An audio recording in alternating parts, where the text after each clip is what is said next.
happening on March 24th. Clowney played in 8 games last season before being placed on IR with a torn meniscus. The two sides are hoping to get a deal done soon, according to the latest report this morning. So, Shannon, how much better would Clowney make the Browns? I don't know. I'm really disappointed in what I've seen from Jadeveon Clowney. When Jadeveon Clowney came out as the #1 draft pick in the draft, Skip, I was expecting Bruce Smith. I was expecting Michael Strahan. And I haven't seen it. Here's a guy that was the #1 overall pick and has yet to register a double-digit sack season. That's unacceptable for someone with his kind of ability. You're talking about a guy that's, what, 6'4", 6'5", 270, ran 4.64, 4.63, long arms, had a tremendous vertical, short shuttle, checks all the boxes. If he come out his sophomore year, he was unbelievable. Red shot, we remember what he did.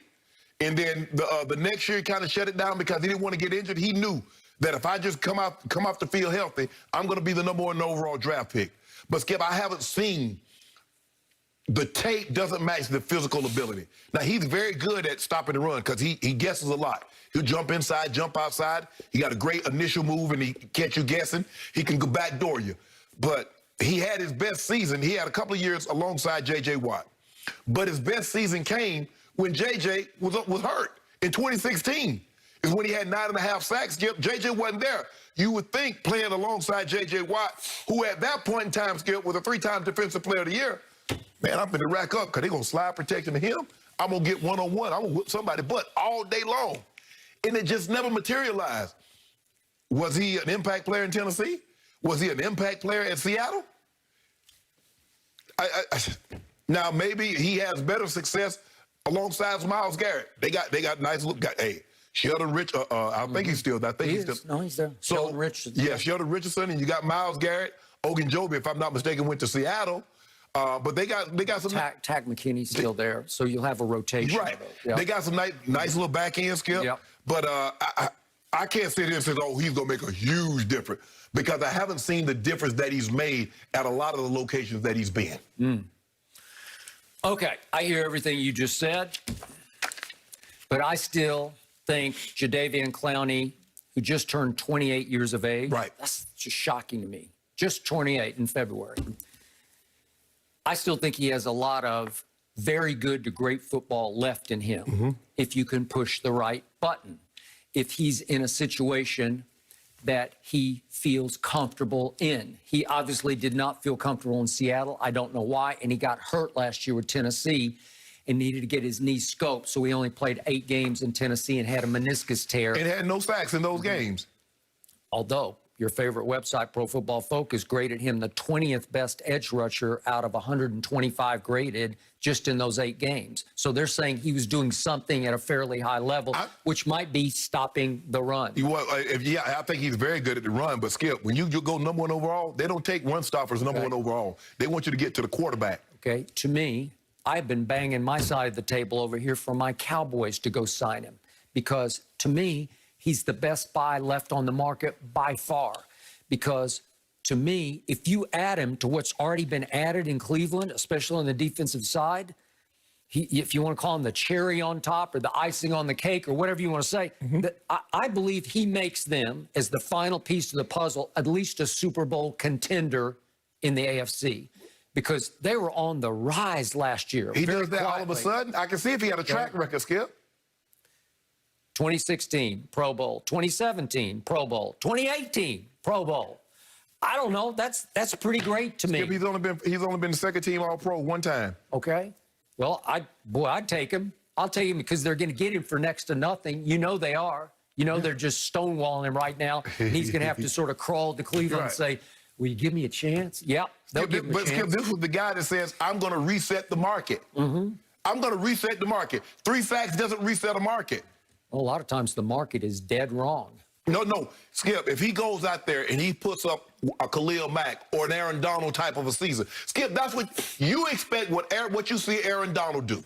You expect what you see Khalil Mack, what you see when Von Miller's healthy. That's what you expect from Jadeveon Clowney. Because if you look at it, he might be more physically gifted than all of them. I agree. Okay? So what if his fire gets relit because the league basically rejected him? I'll take that chance. There's too much good there. There's too much done there. He's already done that and done that and done that. And I do not think he is done. So in other words, you said at the right price point, you'd be willing to take a chance on Jadeveon Clowney. Well, aren't they going to get him for some minimum, right? Probably, I don't know, $5 million plus incentives. I hope so. I mean, for his sake, I'm not even sure it'll be that much. I think you get that. Okay, so look what they just did on defense. What did I say? Banging the table over here for my Cowboys to do once they signed Dak to a cap hit that was only 22.2. What did we talk about? John Johnson III's on the market from the Rams. He's one of the top safeties in the league. And I said, just go get him. Right. And I thought he might cost $15 million. You said that's too expensive for your team, right? Right. Well, maybe. Well, they got him for $11 million. The Browns got him. Right. And then Troy Hill, one of the best slot corners in the game, was on the market. And I'm thinking, well, go get him. You know, I like Jordan Lewis, but I like Troy Hill Troy more. Hill better. He's just better. And what happened? The Browns signed Troy Hill for $4 million. Right. Well, what are you doing? Right. Okay, so they just upgrade, Right. and they still got Denzel Ward, and they still got Greedy Williams. And now John Johnson and Grant Delpit at the safeties. I'm starting to say that's turning into a secondary. Yeah, right? they have all the pieces. The question is, Skip, can Jadeveon Clowney stay healthy? And can he finally, what you see as a physical specimen, can they transfer that to the football field? All right. If you told me he had an ACL tear or an MCL tear or a PCL tear, I'd say, ooh, I don't know.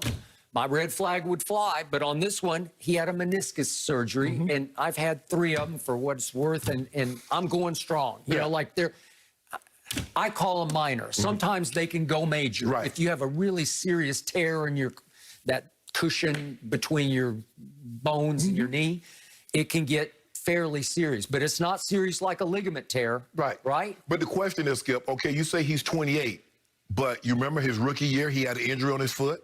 Now he had another surgery on his knee. So it's not like he's a healthy 28. Okay. So look what the Browns are coming off. They went 8-3 in their last 11 without Odell. And I don't think it was any coincidence they took off when he got hurt against Cincinnati in week, 7. They took off because it clarified for Baker. He was having a hard time. He was forcing the ball to Odell. He was so Odell-centric. I gotta. And all of a sudden, the ball's starting to spread. But Odell is back. I assume they're going to utilize him unless they get their socks knocked off. Odell, if I'm Odell, I'm looking to move on. Because you know what? Okay, you're right. I think the Browns will be better without Odell, and Odell will be better without them. And for whatever reason, Skip, it's no one's fault. But Odell, first year he said he had sports hernia. He wasn't healthy. Last year he wasn't fully healthy. But for whatever the reason, it has not worked. And the worst thing that you can do, Skip, if you know something is not working, is to hold on to it and try and make it work. Let him go somewhere else. Maybe you can get something of value that will work for you, and Odell can go somewhere where it will work for him. Would he redo his contract because he got 3 years left, and his cap hits are 15.8 this year, then 15, then 15 the next 2 years? Where are you sending him? I'm sure if you go send him to Tampa or Green Bay or the Rams, sure he'd be willing to work with you. Okay, but I assume they're going to want something pretty good for him, a 2 maybe? No. No? No. Would you give him away? Yeah. Hey, you don't need him. You say he don't work with Baker. So go ahead and take a 3rd and 4th. Work with Baker. And guess what Baker did over those last 11 games? He went 8-3 with 19 touchdowns to 2 interceptions, and I kept telling you, he's growing up right before your very eyes. He's living up to all those too many commercials that he's made.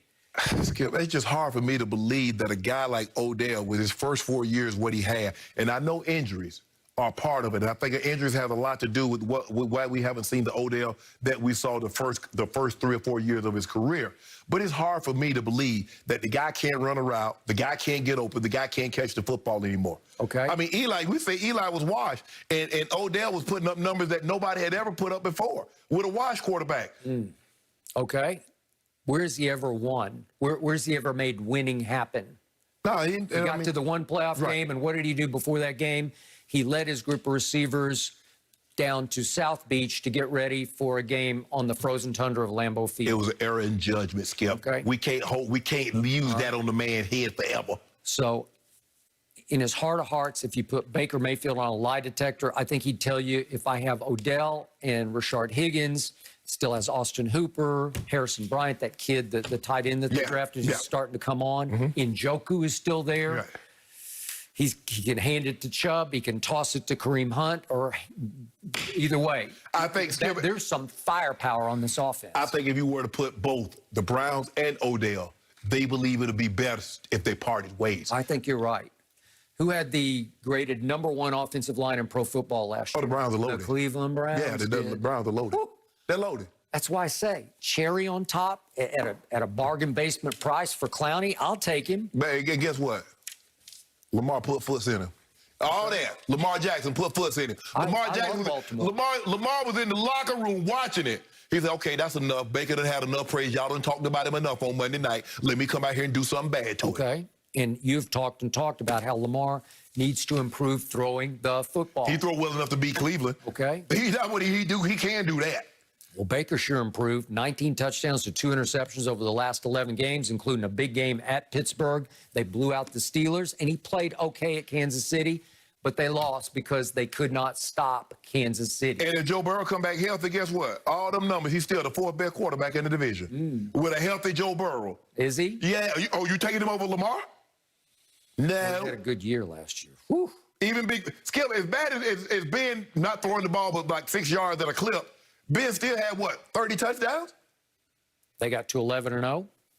Yeah. It's a tough division. And you saw what Joe Burrow was doing now. They get him some offensive line, get him a receiver, get some protection like they did Andrew Luck, but it was too late. If they add Clowney to this mix and he's just a rotational pass rusher, on paper, you can't tell me the Browns aren't the best team in this division. Just on paper. You can't tell me that. Ravens. Huh? Ravens. You don't love Lamar. You definitely don't love Ben. You haven't loved Joe Burrow. I don't know. Suddenly you do just because you hate Baker. I don't, hold on. Shake it back. I thought shake it